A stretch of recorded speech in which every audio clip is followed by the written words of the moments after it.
반갑습니다. 처음 뵙는 분이 있어서, 그죠? 저, 이제 아는 분도 계시지만, 저는 김성환 전도사의 첫째 형이고, 지난주에 김경영 선교사가 왔었죠. 예, 둘째고, 제가 첫째입니다. 저는 지금 낮은 마음 하나교회에 있어요. 우리 하나교회는, 여기서 예배 드려도 저는 쓰는 용어가 비슷해서 그런지, 그냥 하나교회라는 그런 울타리 있다라는 생각이 또 예배 드리면서 그런 생각이 들었고, 낮은 마음 하나교회는 서울대에서 한 10분 거리에 있는 상가에 3층에 이제 지금 있고요. 원래 방배 하나교회에서 이사를 했어요. 아마 방배 하나교회는 모든 하나교회 이제 모태가 된 그 교회고, 그 교회가 지금 방배 하나교회는 없어지고 낮은 마음 하나교회로 서울대 옆으로 이사 오면서 주로 서울대 학생들이랑 숭실대 학생들 캠퍼스 사역을 좀 집중적으로 지금은 하고 있습니다. 제가 지금 오늘 드릴 말씀은 하나님은 어떤 분이신가라는 제목을 한번 만들어 봤는데요. 예. 제가 있는 제가 셀 리더를 하고 있거든요. 근데 그 셀에서 한 달간 뭘 했냐면은 창세기를 읽었어요. 창세기 우리 많이 읽잖아요. 그죠? 다른 데보다도 창세기는 유독 많으니 처음에 읽기 시작해서 많이 알고 있죠. 이야기를. 근데 창세기를 읽으면서 저희 이제 셀 형제들이랑, 창세기에서 하나님께서 말씀하시는 하나님은 어떤 분이신지를 한번 찾아보자. 이제 그게 저희의 이제 목표였어요. 그러니까 내가 만든 하나님 말고 일단은 창세기에서 하나님께서 하나님이 어떤 분이시다라는 거를 얘기하시는 부분을 찾아보고 매주 셀 모임에서 자기가 만난 창세기에서 발견한 하나님을 나누는 일을 이제 한 4주 이상 지금 하고 있는데 거의 이제 막바지에 이제 다다르면서 제가 창세기를 다시 이렇게 쭉 읽으면서 또 새로운 하나님이 제 눈에 또 이렇게 보여서 뭐 이렇게 설교다 이런 거창하게 말하면 저는 좀 부담이 되고 제가 지금 창세기에서 발견한 하나님 그런 하나님을 같이 나누고 싶어서 왔습니다.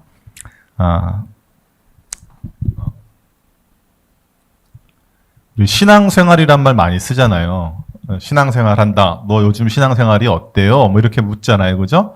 그러면은 여러분들은 신앙생활이라는 게 뭘 하는 거를 신앙생활이라고 이렇게 혹시 스스로 이렇게 정의 내리시고 있는지.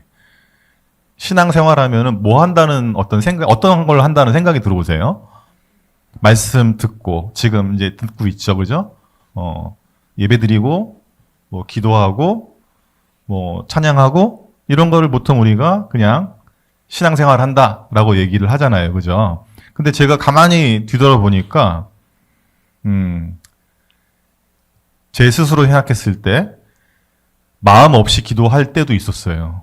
마음 없이 기도하는 경우가 가만히 생각해보니까 더 많았던 것 같기도 하고, 지난 시간들을 생각해보면은. 예배 때 와서 되게 무슨 간절하고 하나님을 찾는다라는 그거보다도, 당연히 예배 드려야 되는 거 아닌가라는 생각으로 그냥 막연하게 예배 드린 적도 많았고, 찬양 드릴 때도 굉장히 감정적으로 이렇게 찬양을 드린 적도 굉장히 많았고, 성경 읽을 때도 물론 좋을 때도 있었지만 성경 통독이 교회에 이제 있기 때문에 1년 통독표가 있거든요. 저희 하나교회, 낮은 마음 하나교회도. 그래서 어쨌든 이거를 내가 해야 되는 일이야 라는 생각으로 성경 통독도 많이 했어요. 전도도 교회에서 훈련을 많이 이제 오랫동안 받다 보니까 당연히 믿는 사람은 전도하는 거 아닌가? 그러니까 뭐든지 이렇게 당연히 해야 하는 거 아닌가라는 어떤 생각으로 신앙생활을 많이 했던 것 같아요. 제가. 근데 요번에 이제 창세기 읽고 하면서 다시 좀 생각을 정리를 하게 됐어요, 스스로. 그러면은 진짜 신앙생활을 한다라는 게 뭘까? 라는 생각을 좀 더 하게 됐습니다. 그래서 제가 이제 요번에 생각하면서 이제 느끼게 된 게 좀 대답하기가 어려운 질문일 수도 있는데 저는 신앙생활은 궁극적으로 하나님을 알아가는 것이다라는 생각이 들었어요. 끊임없이 하나님을 알아가는 것. 성경 말씀에 하나님이 나오죠. 지식적으로는 얼마든지 우리가 성경을 통해서 알 수 있으니까요. 그런데 정말 내가 경험적으로 그 하나님을 내 하나님으로 알아가고 있는가라는 생각을 한번 정리를 해봤습니다. 보이지 않는 하나님을 알고 믿는다라는 거는 저는 굉장히 어려운 일이라고 생각해요. 제 성향상. 보이지 않는 어떤 존재를 안다? 믿는다? 굉장히 어렵죠. 뭐 알아도 부분적으로 조금 알 수 있을 것 같아요. 보이지 않다 보니까 보이면 좀 뭔가 더 알 수 있겠는데 사람들마다 기질이 달라서 어떤 사람들은 확실히 뭔가가 이렇게 주어져야 믿는 사람들도 있죠.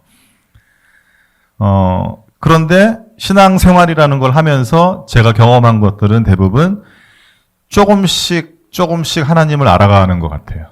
근데 그때 안다라는 거는 지식적인 알미 아니라 관계적인 알미라고 보통 우리가 얘기하잖아요. 경험적으로 관계하면서 하나님을 계속 조금씩 알아가면서 제 삶의 방향도 조금씩 바뀌어가는 것 같아요. 그걸 이제 경험하고 있다라는 걸 제가 느꼈고, 그래서 성경에도 하나님을 아는 것이 지식의 근본이다라고 얘기했던 것 같습니다. 그리고 여기 나온 유명한 요한복음 17장 3절 한번 같이 읽어볼까요? 시작. 영생은 오직 한 분이신 참 하나님을 알고 또 아버지께서 보내신 예수 그리스도를 아는 것입니다. 아멘. 이때 안다라는 것도 역시 지식적으로 아는 걸 얘기하는 게 아니라 관계적으로 경험하면서 알아가는 그 알을 얘기한다고 합니다. 보통 우리가 예수님 믿고 영생이란 말 많이 쓰잖아요. 그래서 보통 처음에는 뭐 죽음 없이 영원히 사는 삶 자체를 그냥 얘기할 수도 있는데 단지 죽음 없이 오래 사는 삶을 얘기하는 거는 아니죠. 그죠? 그러니까 영원한 생명의 삶은 결국은 하나님을 또 그리스도를 계속 알아가는 그 과정의 삶이 영생인 거죠. 그렇다면 여러분들은 지금 영생을 하고 있는 거예요. 사실은. 그죠? 맞죠? 예수님 믿고 난 이후에 우리는 영생의 삶으로 들어간 거죠. 죽고 나서 영원한 삶으로 들어간 게 아니라 그 시작성산에 이제 예수님 믿고 우리가 그 삶을 살고 있기 때문에 우리는 모두 지금 예수님과 함께 영원한 삶을 살아가고 있는 중인 겁니다. 온전한 연합의 관계를 누리는 거죠.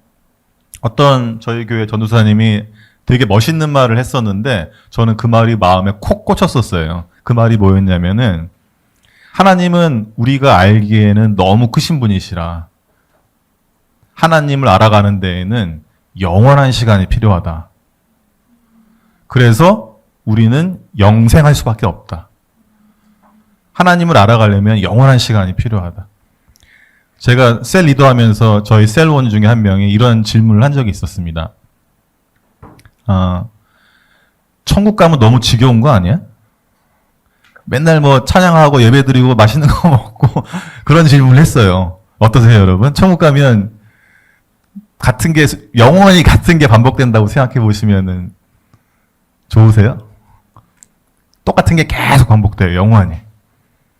좋을 것 같기도 한데 그분 말씀대로 좀 지루할 때가 있지 않을까? 똑같은 게 계속 반복돼요. 좋은 것도 뭐 계속 반복되면은 좀 좋은 것처럼 느껴지지 않을 때가 있잖아요. 그런 질문을 저한테 했었어요. 제가 셀 리더로 아마 질문을 했던 것 같은데 그분이 초신자여서 그렇지 지루할 때도 있을 것 같다 라고 저도 생각을 하면서 동시에 전도사님이 저희 교회 전도사님이 말씀하셨던 이 메시지가 이제 기억이 났는데 아니다 지루하지 않다. 왜냐하면 하나님을 알아가는 거는 영원한 시간이 필요하기 때문에 그 영원한 하나님을 계속 알아가는 거기 때문에 지루할 틈이 없을 것 같다. 물론 이제 천국에 가봐야 알겠지만, 그죠? 그렇게 제가 답변을 한 적이 있었어요. 우리가 하나님은 영원하신 분이죠. 어떤 분이시냐면 영원하신 분이에요. 우리랑 영원히 함께 하시는 분. 그래서 오늘은 그 하나님에 대해서 좀 더 알아보겠습니다. 창세기에 보면은 하나님이 하나님 스스로 어떤 존재라는 것을 직접 말씀하신 게 나와요. 하나님은 이런 분 같아, 저런 분 같아가 아니라 나는 이런 존재야 라고 말씀하시는 대표적인 구절이 지금 나온 창세기 17장 1절 구절인데 한번 읽어볼까요? 시작. 아브라함의 나이 99이 되었을 때 주께서 그에게 나타나셔서 말씀하셨다. 나는 전능한 하나님이다. 나에게 순종하며 흠없이 살아라. 이거 하나님이 하신 말씀이에요. 99 된 아브라함한테. 여러분 99살이면 노인이시잖아요, 굉장히. 그러면은 이 나타난 시점에 하나님께서 아브라함한테 약속을 하시거든요. 기억나시죠? 그죠? 그 복의 근원이 되겠다고 약속하시고 자손을 많이 주겠다고 약속하시고 땅을 주겠다고 약속하시잖아요. 근데 그게 99살이에요. 굉장히 나이가 많으신 분이잖아요. 그분한테 이런 약속을 한 거예요. 아브라함이 들었을 때는 어떠셨을 것 같아요? 99살, 아직 자식이 없을 때예요. 99살. 네, 그죠? 뭐, 속으로는, 뭐, 겉으로는 네 할 수 있지만 속으로 그게 가능할까? 라는 생각을 분명히 했을 것 같아요. 그런데 하나님이 그 첫 마디에 뭐라고 말씀하셨어요? 전능하다라고 전능하다. 전능한. 엘샤다이라는 말 들어보셨죠? 그죠? 전능한 하나님이라고 당신께서 말씀하신 거예요. 아브라함의 생각을 아셨던 것 같아요. 내가 이런 거 앞으로 할 건데, 그러면 분명히 아브라함이 하나님 그게 가능해요? 라고 물어볼 것을 이미 아셨는지 미리 선포하셨어요. 나는 전능하다라고. 불가능이 없으신 존재라고 하나님 스스로 말씀하신 겁니다. 여러분, 이거 경험하셨어요? 하나님이 불가능이 없다라는 거를 이거 지금 성경 아는 거 말고 문자로 이렇게 배운 거 말고 정말 하나님이 전능하시다라는 거를 믿으십니까? 그 관계가 알미예요. 그 전능하시다라는 걸 정말로 안다라는 것. 모세에게 나타나신 하나님. 우리 성한 전도사가 지금 기도하러 들어갔잖아요. 이스라엘 백성은 이거 한번 읽어보고 나서 한번 얘기해 봅시다. 한번 읽어볼까요? 시작. 주께서 모세 앞으로 지나가시면서 선포하셨다. 주는 자비롭고 은혜로우며 노하기를 더디하고 한결같은 사랑과 진실이 풍성한 하나님이다. 이게 처음 하나님이 모세에게 나는 이런 존재야 라고 말씀하신 부분이에요. 근데 이거 언제 얘기했냐면 모세가 이제 그 돌판 만들러 위로 십계명 받으러 이제 위에 올라갔을 때 40일간. 그죠? 밑에서 난리가 났죠. 20일 성안전도서가 가 있다고 그랬는데 안 와요. 30일이 돼도 안 오고 40일이 돼도 안 오고 연락도 없어. 여러분 어떠시겠어요? 처음 20일은 약속된 시간이니까 그냥 오겠지 하다가 한 일주일 또 지났어. 왜 안 오지? 왜 안 오시지? 또 10일 지났어요. 40일 돼서 왜 안 오시지? 한 100일 지났다고 한번 생각해 봅시다. 우리는 이제 더 이상 성안전도서가 없네. 우리 기훈 간사님이 이제 네가 대신해라. 한기 간사님께 네가 대신해라. 이렇게 얘기할 수 있죠. 안 오면 이스라엘 백성들은 이집트의 삶을 사는 사람들이에요. 노예로서. 이 당시에 나온 거잖아요. 노예로서의 삶은 종이잖아요, 종. 그 주인이 반드시 있어야 노예라는 관계가 형성되니까 마음대로 할 수 있는 존재들이 아니었어요, 이 사람들은. 삶 자체가. 시키면 시키는 거 했던 존재들이잖아요. 늘 주인이 있었어요. 이집트의 관리, 왕, 바로의 신, 이런 문화 속에서 살던 사람이기 때문에 그런 존재 없이 산다라는 걸 경험해 본 적이 없는 사람들이에요. 늘 노예로서 살았으니까. 근데 새로 이제 모세가 어떻게 보면은 자기들의 리더가 된 거잖아요. 근데 리더가 없어진 거예요. 그런 상황에서 이 이스라엘 백성들은 이런 생각을 했던 것 같아요. 리더가 없어졌어. 자, 우리 다시 리더를 만들자. 다른 민족들을 보니까 다 자기들 신이 있어요. 그럼 당연히 우리도 신이 있어야지. 모세를 통해서 신을 알았던 것 같은데 모세가 없어졌으니까 그래서 여러분도 아시는 것처럼 금송아지 만들잖아요. 모세가 내려왔을 때 엄청 화나죠. 성경에 나오는 그 인물들의 캐릭터를 보면 조금씩 기질이 나오는 것 같아요. 모세는 좀 화가 많았던 사람이 아니었을까. 죽였잖아요. 자기 민족 괴롭힌다고 그래가지고. 여러분 쉽게 사람 죽일 수 있습니까? 없어요. 죽였어요, 모세는. 그리고 화가 나서 돌판 깨뜨렸죠. 여러분 만약에 여러분이 모세라면 하나님이 주신 돌판이 2개가 있는데 화가 난다고 깨버리실 수 있으시겠어요? 쉽지는 않을 것 같아요. 근데 모세는 깨버렸어요, 그걸. 그리고 나서 다시 돌판을 만들죠. 그러면서 하나님이 하신 말씀이에요. 하나님이 뭐라고 그러셨죠? 자비롭고 은혜롭다고 그랬죠. 그러니까 우리는 그냥 우리말 언어에 자비, 은혜, 노하기를 더디하고 한결같은 사람과 진실, 이 그냥 단어 하나 자체에 크게 의미를 부여하지 않을 수 있는데 이걸 히브리어 원어로 보면 사실 이게 굉장히 우리가 생각하는 것 이상의 깊은 의미가 있더라고요. 자비란 말은 그냥 우리가 죄를 용서해주는 그런 자비의 의미가 아니에요. 그런 의미가 아니라 히브리 원어적 의미는 제가 찾아보니까 우리 어머님들 계시죠? 어머님들 자식을 뱃속에 태중에 있으면서 10개월을 이렇게 품고 있으시잖아요. 그러면은 저도 그런 경험이 없기 때문에 사실은 그 감정이 어떤 건지는 정확하게 알 수는 없어요. 어머니를 통해서나 그런 엄마들을 통해서 알 수 있는데 어때요, 어머님들? 자식을 10개월 동안 품고 있을 때 굉장한 보호 본능이 발현되지 않나요?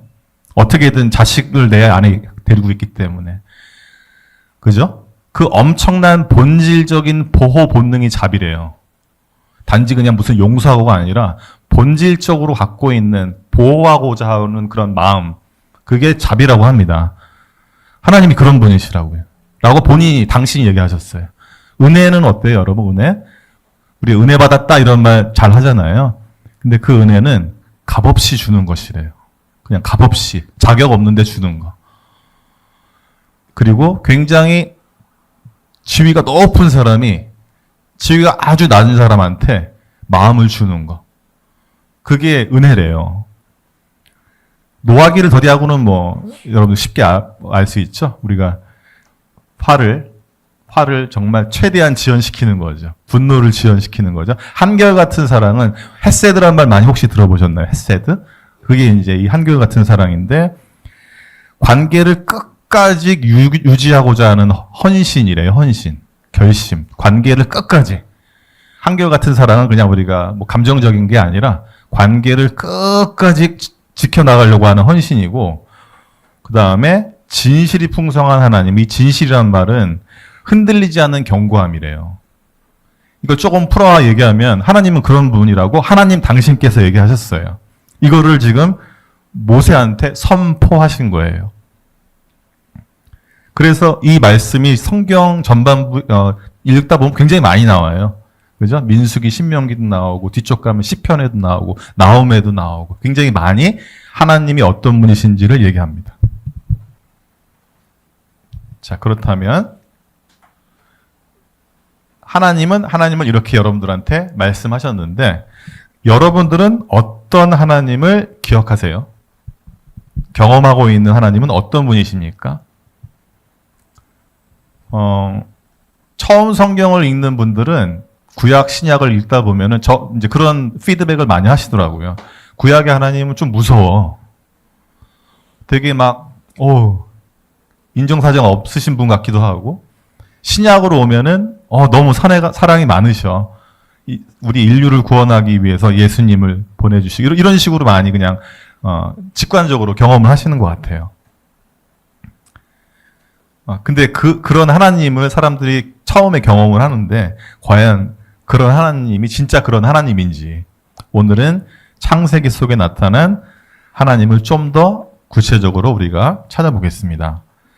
이 인물들 기억나시죠? 많이 들어보셨죠? 가인, 이스마엘, 에서, 레아. 딱 이름 보시는 순간 어떤 생각이 딱 드세요? 긍정적인 생각이 드시나요? 부정적인 생각이 좀 드시죠? 가인 하면은, 그쵸. 인류 최초의, 여기 여러 가지를 넣을 수 있을 것 같아요. 인류 최초의 살인자죠. 그냥 마음대로 넣어보세요. 괜찮습니다. 인류 최초의 아들이죠, 아들. 자식이에요. 아담과 하와의 첫 번째 자식인 거라고 돼 있는데, 근데 우리 성경은 많은 인물들을 다 얘기하진 않아요. 그죠? 그러니까 아담과 하와한테는 자식이 굉장히 많았지만, 그 중에 가인, 소개되는 첫 아들, 가인 첫 번째 아들인데, 불행하게도 첫 번째 아들이 뭐가 돼요?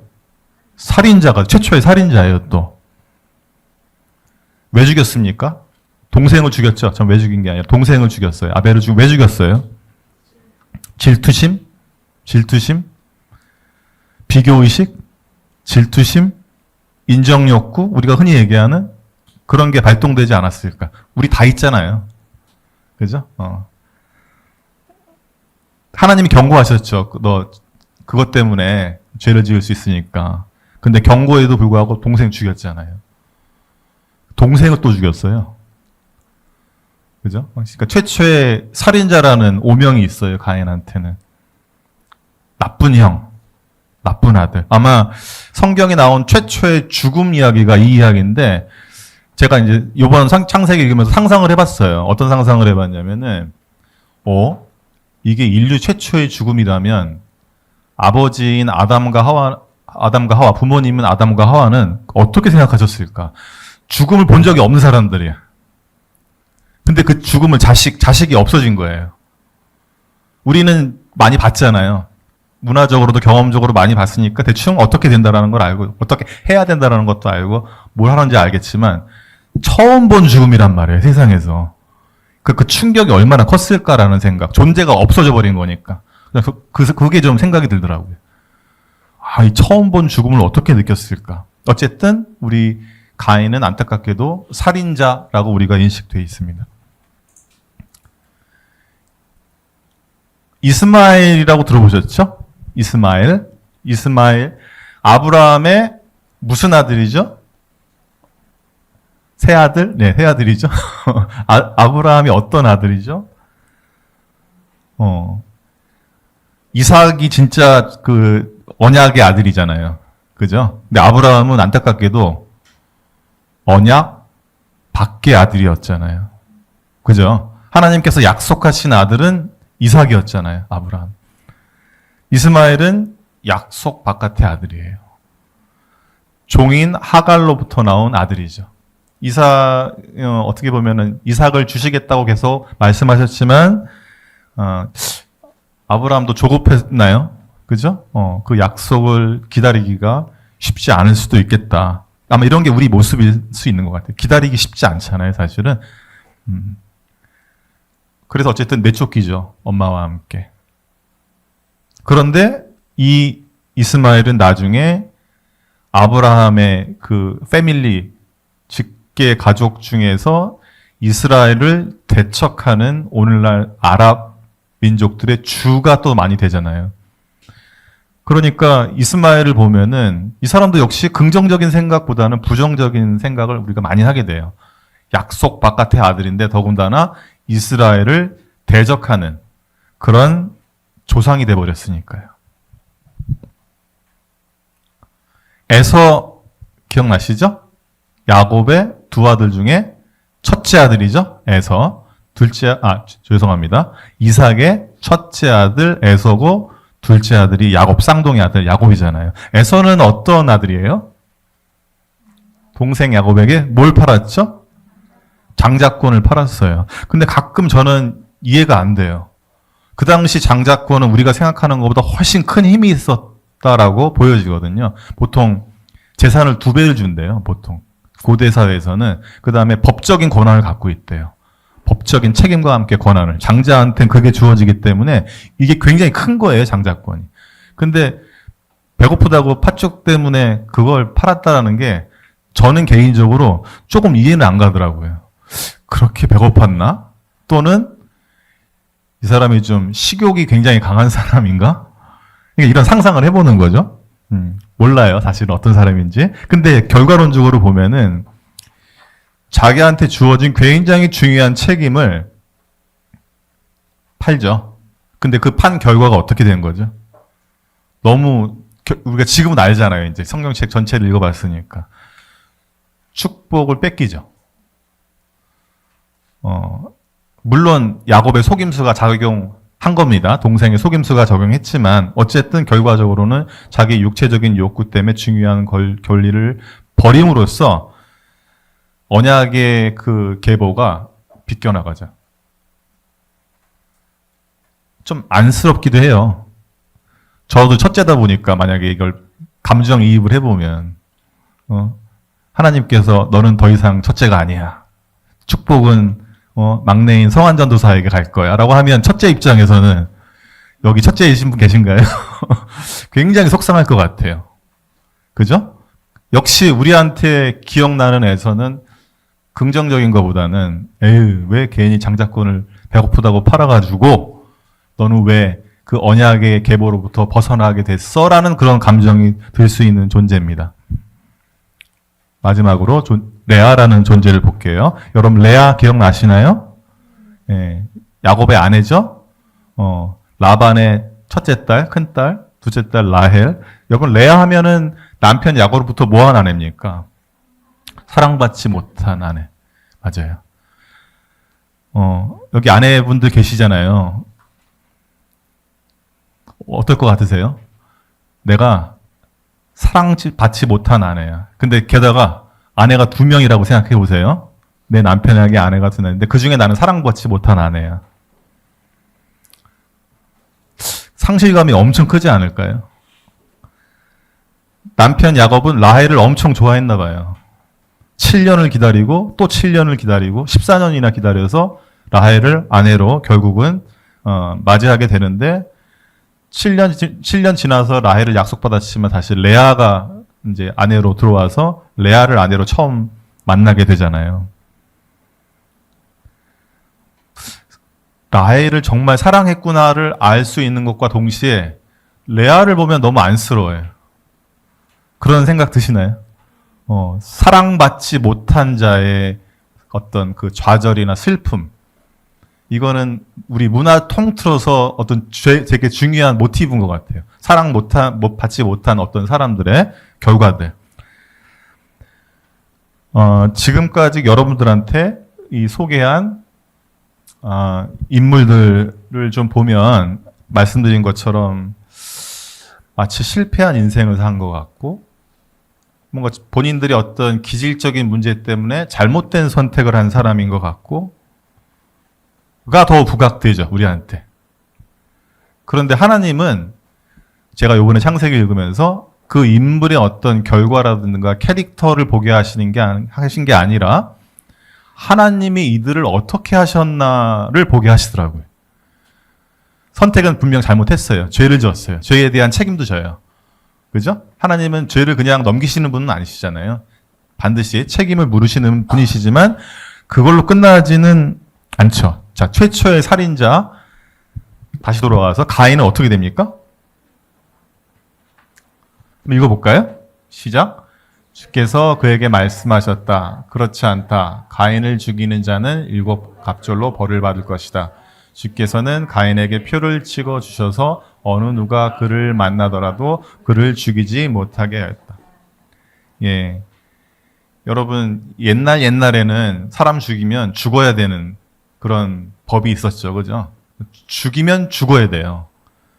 이게 정말 최초의 인류 사회니까 생명이 그만큼 이제 중요한 거를 얘기해 주는 건데 하나님은 가인을 죽이셨습니까? 죽이지 않으셨어요. 오히려 뭐 한 것 같죠? 보호하신 것 같죠? 죽어야 되는 존재인데 하나님이 보호하세요. 하나님이 죄를 졌지만 그 죄를 똑같은 양의 벌로 물으시지 않으시고 보호하시는 분이시네. 가인도 보호하셨네? 라는 생각이 들었어요. 이스마엘에 대해서 한번 두 개의 성경 구절인데 같이 한번 읽어볼까요? 시작. 그 아이가 자라는 동안에 하나님이 그 아이와 늘 함께 계시면서 돌보셨다. 그 다음, 내가 너의 말을 들었으니 내가 반드시 이스마엘에게 복 줘서 그 자식을 많이 낳게 하고 그 자손이 크게 불어나게 할 것이다. 그에게서 12명의 영도자가 나오게 하고 그가 큰 나라를 이루게 하겠다. 이게 이스마엘에 대한 말씀이에요. 우리가 생각하면 그 약속 바깥의 아들이니까 너는 이제 끝이야 라고 생각할 수 있겠지만 하나님은 어떻게 하셨어요? 돌보셨어요. 이스마엘도. 비록 지금 이스라엘의 대적인 민족의 조상이지만 우리는 인간적으로 그렇게 나쁜 사람이라고 생각할 수 있지만 하나님은 돌보셨어요. 그죠? 그리고 그냥 돌보신 걸로 끝난 게 아니라 이스마엘에게 복을 주셨다는 표현이 나와요. 복을 주었다. 여러분이 굉장히 싫어하는 사람 혹시 지금은 없으시다고 믿고 옛날에 있었다면 떠올려 보세요. 내가 정말 미워하는 사람, 싫어하는 사람, 어떤 존재. 잘 되길 바라는 마음이 생기나요? 그거 만약 그렇게 한다면은 좀 거짓말일 거라고 봐요. 지금도 예수님 믿었지만 마음속에 가끔 화가 날 때가 있잖아요. 그죠? 우리가 생각하기에 옳지 못하다라는 걸 보면은 이건 되게 큰 것도 아니에요. 운전하다가 갑자기 누가 이렇게 확 새치게 들어와가지고 부딪힐 수 있는 상황에 이제 직면했을 때 나도 모르게 화가 나죠. 짜증이 나잖아요. 그죠? 그런데 그때 어떤 말을 하냐? 여러분들이 아실 거예요. 스스로 이렇게 나오는 말들. 저도 마찬가지고.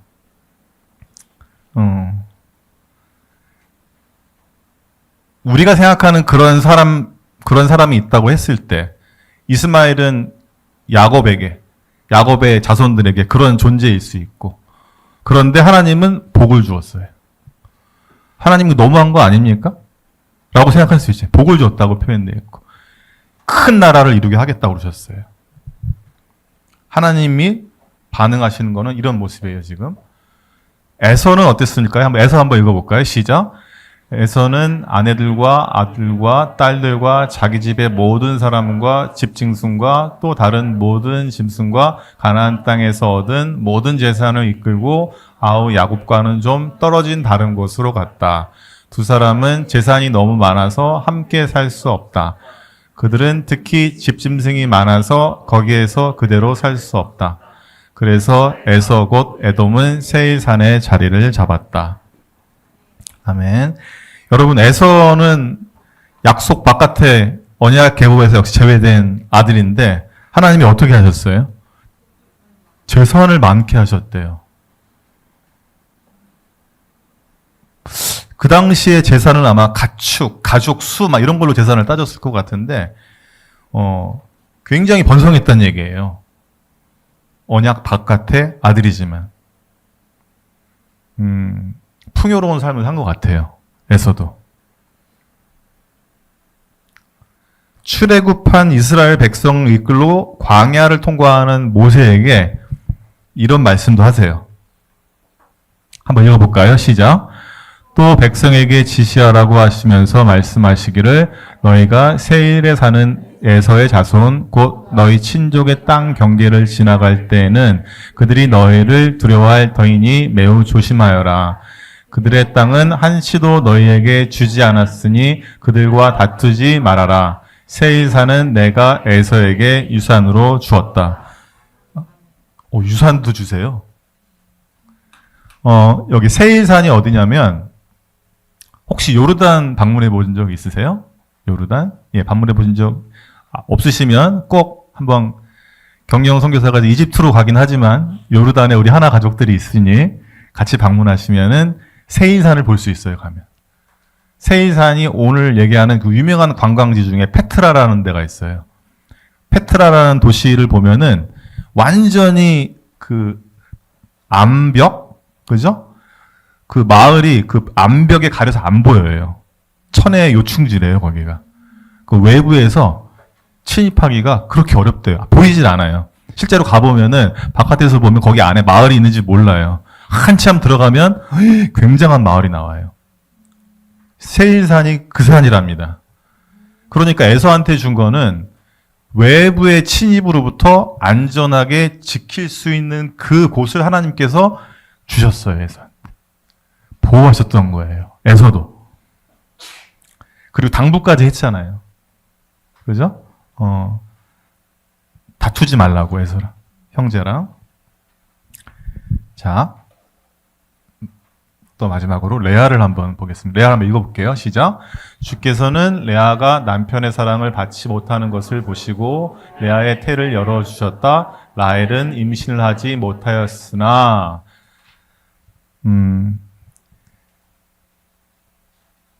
저는 이 문장에서 이 그 성경 말씀에서 뭐가 딱 꽂혔냐면 보시고가 꽂혔어요.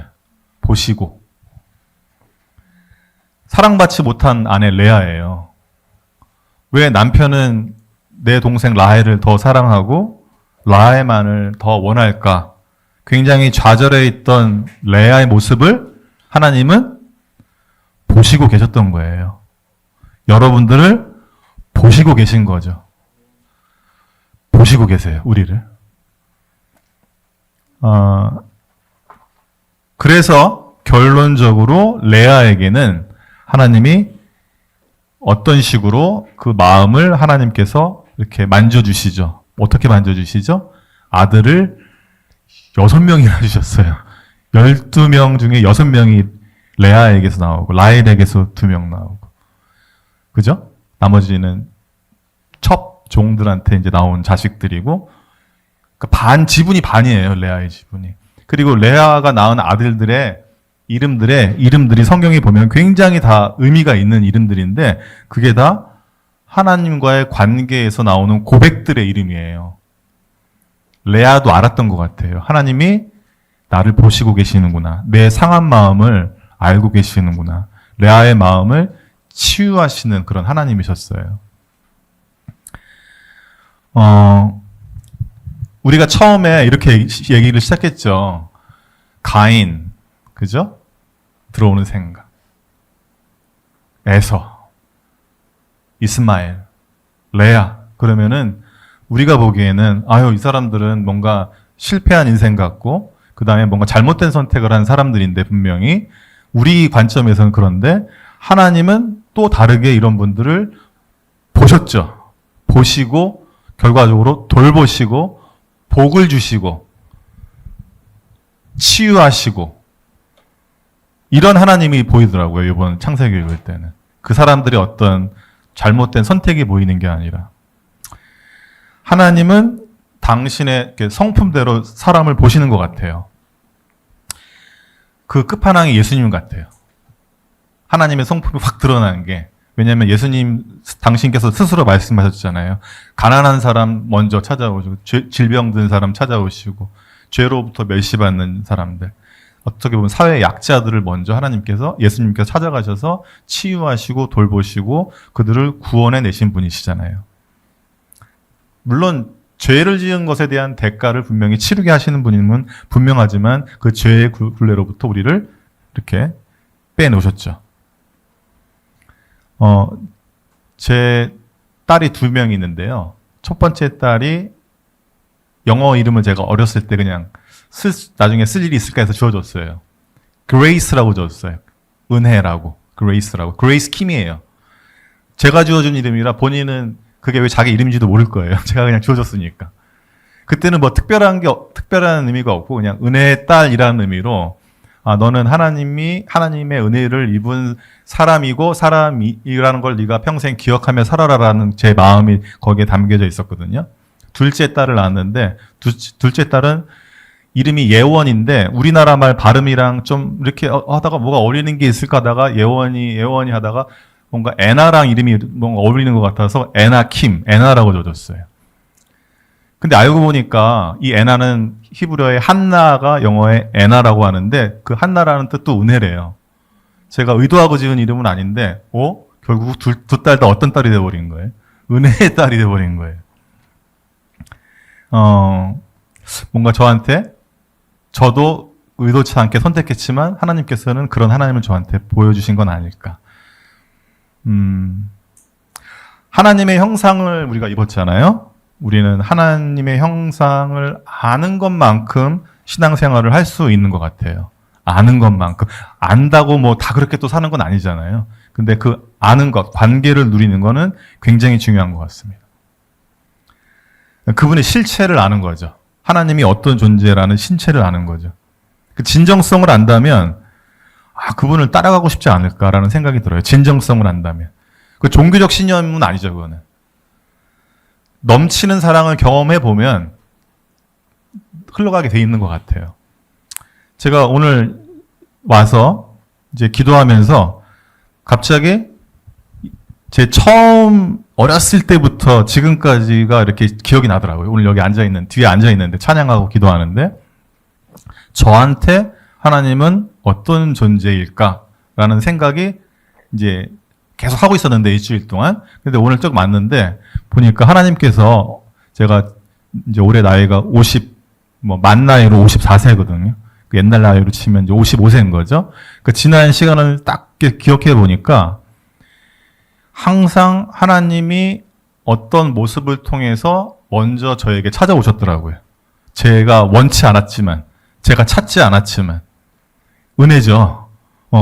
처음 저한테 찾아온 거는, 제 기억 속에 찾아온 거는 초등학교 저학년일 때 동네에 여름성경학교 하는 교회에서 아이들, 그 당시에는 교회에서 이것저것 많이 해줬기 때문에 그냥 갔어요, 교회를. 맛있는 것도 주고 재밌는 것도 많이 하니까. 근데 그때 처음 본 게 예수님 영화였어요. 십자가에 달리시는 그 장면도 보고 그때 그냥 막연하게 제 생각에 저 사람은 왜 저렇게 죽었지? 그런 생각을 했던 것 같아요. 그 교회 청년들, 형, 누나들이 저를 데리고 간 거죠. 그리고 제 친한 친구 중에, 초등학교 때 친한 친구 중에 엄마가 그 여의도 순복음교회 집사님이셨어요. 근데 그때 막 이 친구가 엄마 얘기를 해주는데 귀신 쫓은 얘기를 저한테 그때 해줬는데 믿어지진 않더라고요. 근데 신기하더라고요. 그래? 막 귀신을 쫓는다고? 왜 귀신하고 그러면 약간 무섭다라고 생각하는데 그런 존재를 저 교회 다니는 엄마가 쫓는다고? 이런 막연한 생각이 그때 들었어요. 그 다음에 국민학교 고학년, 그러니까 초등학교 고학년, 중학교 저학년일 때 제 제일 친한 절친 중에 한 명의 아버님이 감리교회 장로였어요. 근데 저더러 같이 가자고 그러더라고요, 교회를. 그래서 무슨 특별히 교회를 가고 싶어서 간 건 아니고 그 아빠가 또는 그 친구가 가자고 그래서 그냥 갔어요. 한 1, 2년 다녔던 것 같아요. 그리고 약간 좀 시들해서 또 안 갔어요. 안 가는 그 즈음에 담임 선생님을 만났는데 교회 사모님이셨어요. 그때 제가 뭔가 잘못을 한 적이 있는데 제 잘못은 아니고 집단 잘못을 한 적이 있는데 그 중에 한 학생이었는데 벌이 뭐였냐면은 교회 나오기였어요. 그래서 교회 주일날 갔더니만 사모님이 되게 잘해주시더라고요. 학교 때랑 학교에서는 달리. 라면도 끓여주시고. 그래서 지금 이제 화곡동 쪽의 교회였는데 굉장히 작은 교회였어요. 성도가 4명? 그 중에 1명이 전 거예요. 중학생인 저. 다른 친구들은 교회를 안 가겠다고 했나 봐요. 안 왔어요. 근데 저는 아마 한 명씩 물어본 건데 제가 왜 그랬는지 그냥 저는 가겠다고 얘기해가지고 그 교회를 또한 짧게 다녔던 것 같아요. 중3 때 담임선생님을 만났는데 이분이 또 여의도 순복음교회 집사님이신 거예요. 저희들한테 막 전도를 해요. 그래서 여의도 순복음교회를 갔어요. 한 1년간 간 것 같아요. 그러니까 제가 원해서 간 게 아니라 계속 누군가는 저한테 와서 교회 가자라고 얘기하시던 분이 늘 있었던 것 같아요. 고등학교 때는 교회를 안 갔어요. 교회를 안 가고 저희가 집 이사 가면서 교회를 안 가게 됐는데 제가 대학을 한번 떨어졌거든요. 그러니까 재수하니까 마음이 가난해지는 게 확실하더라고요. 그래서 그때는 하나님을 알고자 갔던 건 아니고 또 떨어지면 안 되는데 라는 생각 때문에 그런 두려운 마음이 있어서 그랬는지 불안한 마음이 있어서 그랬는지 그냥 그 둘째 동생이 다니던 교회에 저를 초대를 해서 얼떨결에 갔다가 재수하면서 교회가 참 좋은 곳이구나라는 것은 경험했어요. 하나님을 깊게 아는 것보다도 교회에 있는 사람들이 참 좋은 사람이구나. 그래서 재수 때 굉장히 열심히 교회를 다녔던 것 같아요. 신앙생활을 했다기보다는 교회 생활을 열심히 했어요. 그리고 재수하고 나서 대학을 가고 어떤 고민에 깊게 빠진 적이 있었는데 그때 굉장히 제가 회의적으로 바뀌어버렸어요. 그 고민이 뭐였냐면은 죽음에 대한 고민을 깊게 한 적이 있었어요. 왜냐하면 제 친구 중에 한 명이 군대 가서 자살을 한 친구가 있었는데 그 친구의 어떤 죽음 때문에 굉장히 충격을 받아가지고 고민을 했어요. 사실은 자살한 거 아닌데 군대에서 일어난 일은 알 수가 없어서. 그래서 그때 심각한 고민을 하고 그 즈음에 또 다른 과 친구가 그 익사사고로 정말 익사사고로 갑자기 죽었어요. 수영하다가. 그러니까 연달아서 죽음을 막 경험하던 시절이 있었는데 그러면서 동시에 삶에 대한 회의가 확 온 거예요. 저렇게 죽으면 그냥 확 끝나버리는 거네? 그러니까 사는 게 뭐지? 라는 생각을 한 거예요. 그래서 그걸 알고 싶어가지고 제가 여러 군데를 막 돌아다녔어요. 처음에 교회는 제가 다니고 있었으니까 교회에서 뭔가를 얻을 생각은 그때 이상하게 안 했고 어딜 갔냐면은 처음에 간 곳은 그 곳이 아니라 책을 찾았는데 불경을 사다가 불교에서 뭐라고 얘기하나 해가지고 그 불경 유명한 선불교 책을 한 2권 사다가 읽었어요.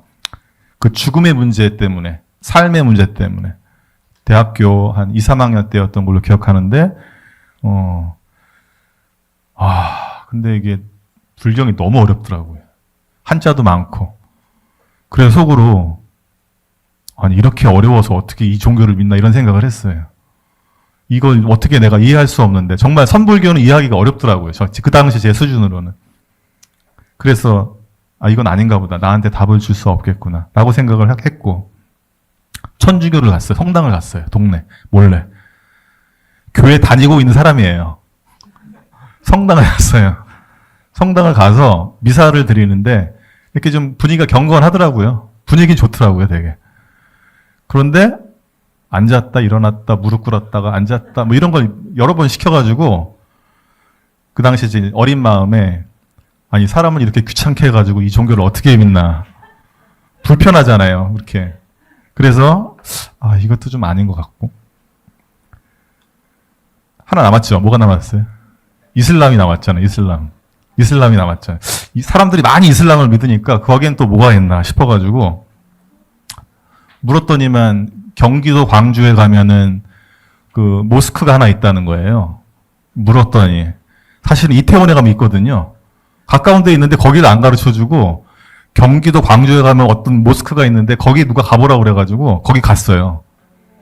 찾아갔더니만 이렇게 들어갔더니만 그 아랍 사람, 이라크 사람이었는데 그분이 이맘, 이제 일종의 그 코란 교사인데 그분이 계셨는데 한국말 되게 잘해요. 처음에 깜짝 놀랐어요. 그래서 그분이 이렇게 들어오라고 그래가지고 제가 궁금해서 왔다고 하니까 막 친절하게 소개시켜주더라고요. 기도하는 법. 저를 끌고 안으로 들어가서 막 이런 이슬람에 대한 그냥 어떤 형식 같은 거를 간단하게 설명해 주는데 굉장히 친절하네? 라는 생각을 했어요. 진짜 친절하다, 이 사람. 그리고 나서 코란에 대한 책을 좀 읽었는데 너무 무서운 거예요. 그냥 뭐 샤리아라는 율법을 이렇게 제가 접하게 됐는데 뭐 이걸 훔치면 이 손 잘라야 되고 뭐 이거 하면은 뭐 어떻게 해야 되고 굉장히 죄에 대한 엄격함이 그 법에 써 있는 걸 제가 보고 그 당시에 저는 종교가 이렇게 무서워서 이 종교를 어떻게 믿을 수 있나 이런 생각을 해서 다시 이것도 아니고 저것도 아니고 이것도 아니고 그렇게 시간을 꽤 보냈어요. 그리고 교회는 가는 둥 마는 둥. 그 문제가 해결이 안 되니까. 그것에 대해서 왜 그 당시에 찾지 않았는지 저는 지금 기억이 안 나지만 그랬는데 그리고 나서 직장을 갖게 돼가지고 이제 대구에서 직장을 갖기 시작했는데 큰 교회를 이런 막 교회를 다녀보니까 조그만 교회 가면 사람들이 너무 많이 이렇게 아는 체를 해서 그게 부담스러워서 일부러 큰 교회를 갔어요. 아무도 나를 알아주지 않았으면 좋겠다. 나 혼자 조용히 예배드리고 와야지. 근데 그 해에 그 당시 목사님께서 1년간 창세기 강의를 하셨는데 계속 떠나라는 메시지를 하시는 거예요. 있는 곳을 떠나라, 떠나라, 떠나라. 저한테 그 말만 들리는 거예요. 떠나라, 떠나라, 떠나라. 왜 자꾸 떠나라고 하시지? 어렵게 직장 여기다 얻었는데. 그 직장 얻은 지 한 6년째거든요. 근데 신기하게도 그 다음 해에 떠났어요. 제가 그 지역도 떠나고 직장도 떠나고. 근데 내가 원해서 떠난 게 아니라, 뭐 결국은 선택을 한 거지만 환경이 떠나도록 만들어져 버렸어요. 이 이야기를 하려면 시간이 너무 걸려서 제가 못하겠고. 그래서 여기 대구에 있다가 이렇게 돼가지고 이렇게 해서 이렇게 서울로 왔어요. 근데 그 당시에 제가 주말 부부하고 있었거든요. 딸아이는 제가 데리고, 장모님이랑 데리고 있었고, 아내가 이제 이쪽 서울 쪽에 있었고, 빨리 합쳐져야 되는데, 이런 생각은 하고 있었는데, 그게 기도 제목 중에 하나였는데, 정말 신기하게도 제가 지금 기적이라는 표현을 썼는데, 이런 게 기적이 아닐까. 이렇게 뽑아가지고, 이렇게 해서, 이렇게 탁, 하나님이 이렇게 옮겨주셨어요. 그때 하나님은 경험했어요. 하나님이 이렇게 만들어주셨구나. 나를 어떻게 하셨지? 둘째 동생을 통해서 지금의 하나교회를 왔어요. 35살 때. 그때 예수님을 알게 됐어요. 그 전에도 교회 오래 다녔는데 예수님을 제대로 알게 된 게 35살 때인 거예요. 그때부터 신앙생활을 좀 하려고 애썼던 것 같아요. 하나님을 알려고 애썼던 것 같고. 그래서 제가 경험한 하나님은 찾아오시더라고요. 제가 못 알아들어서 그런지 자꾸 사람을 보내시더라고요. 제가 건성건성하니까 아주 직면하게 하시더라고요. 죽음과 삶을 고민하게 하시더라고요. 그게 괴로웠어요. 그 당시에는. 그래서 제가 저를 기억하는 대학 후배들이 저 선배는 저도 나중에 들어서 안 건데 옷이 바뀌지 않는다라고. 그러니까 제가 막 옷을 그 당시에는 똑같은 옷을 몇 개 있어가지고 비슷한 옷을 그것만 계속 입고 다니니까. 그러니까 왜 그랬냐면은 옷을 산들 뭐하나 어차피 이러다 죽을 건데 뭐 이거 해서 뭐하냐 이거 하다가 어차피 뭐 그러니까 의미가 없는 거예요. 의미가 회의주의에 빠져가지고 그런 걸로 기억하던 후배들이 있어요. 물론 지금은 당연히 이제 아니죠. 그런데 그런 상황들을 통해서 저를 하나님이 찾아오신 거죠. 찾아오신 하나님이에요. 그리고 제가 여기 오래 기다려주신 하나님이라는 게 이제 나이가 먹고 알았어요. 정말 오래 기다리셨구나. 저를. 사실 성경 보면은 우리가 짧게 보지만 아브라함도 75세 때, 모세도 40세, 80세 때 사실은 우리 인생을 관통해서 하나님은 기다려주신 거 아닐까. 그래서 혹시 우리가 여기 있는 건 아닐까. 정말 여기 청년분들은 제가 볼 때 복이 있으신 분 같아요. 왜냐, 그때 하나님을 만나셨어요. 저는 너무 많은 시행착오를 겪어가지고 힘들더라고요. 물론 지금도 뭐 하나님 믿는 게 쉬운 일은 아니잖아요. 우리가 어떤 선택을 해야 되는 상황들이 많이 있기 때문에.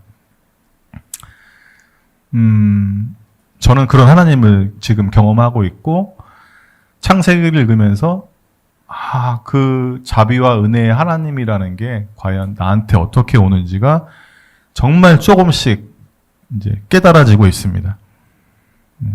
그분의 사랑을 보니까 전혀 계산적이지 않으세요. 저는 계산하고 있지만, 내가 이만큼 했으니까 하나님 그래도 내가 이 정도 했는데 저 11조 꼬박꼬박 20년치 하고 있는데 라는 어떤 생각들을 저도 모르게 할 때가 있거든요. 제가 뭔가 한 것에 대해서 좀 알아주길 바라는. 하나님은 계산적이지 않으시고 기다리시더라고요. 그리고 어떤 식으로든지 우리 삶에 들어오셔가지고 개입하시고 그러시면서 자기 중심성인 저를 계속 내려놓게 만드는 훈련을 하시는 것 같아요. 그래야 하나님을 더 알아갈 수 있으니까. 제 거를 고집하는 이상 하나님 알기가 어렵다 보니까 하나님 계속 제 삶 가운데서도 지금도 알아가길 원하셔서 그런지 상황을 통해서, 사건을 통해서, 말씀을 통해서 계속 그분의 어떤 모습들을 정말 조금씩 우리 일주일에 뭐 성경 말씀 읽고 기도하지만 아무 반응 없는 것처럼 느껴지는데 어느 날 문득 툭 그러면은 하나님이 이런 분이셨지, 이런 분이시구나. 우리 영등포 교회 가족들도 결국은 우리가 하나님을 알아가는 과정에 있지 않을까. 그 아는 것 때문에 정말 기쁨이 있는 거 아닌가. 힘들어도 기쁠 수 있잖아요. 그죠? 하나님을 알아가시면서 기쁨의 삶을 사시면서 이런 것들이 간증으로 넘쳐나고 그런 소식이 들려오길 축복합니다.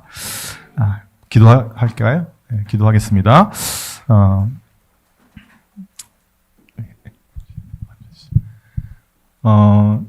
그냥 뭐 눈을 뜨셔도 되고 감으셔도 되고 편하신 대로 그냥 한번 생각해 보세요. 나에게 하나님은 어떤 하나님인지. 성경에서 이렇게 문자로 나온 하나님 내가 알겠고, 이렇게 들어서 알겠고, 읽어서 알겠고, 그렇지만 정작 나한테 하나님은, 제가 자녀들한테 이렇게 얘기하거든요. 너는 아빠, 엄마 때문에 하나님을 믿게 됐는데 이제는 너의 하나님을 만나야 된다. 아빠, 엄마의 하나님 말고 네 하나님을 만나야 되는 이제 나이고 시간이다. 라고 이렇게 얘기하지만 정작 저는 또 어떻게 사느냐. 저 역시 저의 하나님을 끊임없이 만나야 되는 것 같습니다. 알아가야 할 것 같습니다. 기도하겠습니다. 정말 당신을 알길 원합니다. 당신을 만나길 원합니다. 아버지 하나님, 그것이 전부입니다. 저희 삶에 남는 것은 결국 아무것도 없습니다. 저희가 가지고 있는 것, 저희가 누리고 있는 것, 모든 것이 사라질 것입니다. 오직 하나님과 함께한 그 시간들만 남습니다. 하나님과 함께 만난 이 내 믿음의 가족들만 남습니다. 그 사람들과의 사랑의 이야기만 남습니다. 아버지 하나님, 저희가 하나님을 힘써 알길 원합니다. 경험케 해주십시오. 우리 영등포 하나교회 우리 가족들에게 계시해 주십시오. 말씀을 통해서 계시해 주시고 예배 드릴 때, 기도할 때, 찬양할 때, 묵상할 때, 친한 사람들과 말할 때, 대화할 때, 꿈속에서도 하나님 당신을 계시해 주십시오. 그래서 온전히 당신을 알아가길 원합니다. 그게 전부라는 것을 저희가 경험하길 원합니다. 당신을 기뻐하는 것이 전부라는 것을 저희가 경험하길 원합니다. 그게 진짜인 것을, 그 실제를 믿기를 원합니다. 저희에게 믿음을 주십시오. 하나님을 신뢰하는 믿음을 주십시오. 전능자 하나님을 믿습니다. 능력이 많으신 하나님이 우리 삶에 오셔서 우리를 변화시켰고, 우리를 당신 곁으로 품으시고, 우리를 보호하시고, 우리를 이끌고 계시다는 것을 저희가 믿습니다. 그것을 경험합니다. 그게 우리 삶의 실체가 될 수 있도록 주님 도와주십시오. 감사합니다. 우리를 구원하신 예수님 이름으로 기도했습니다. 아멘.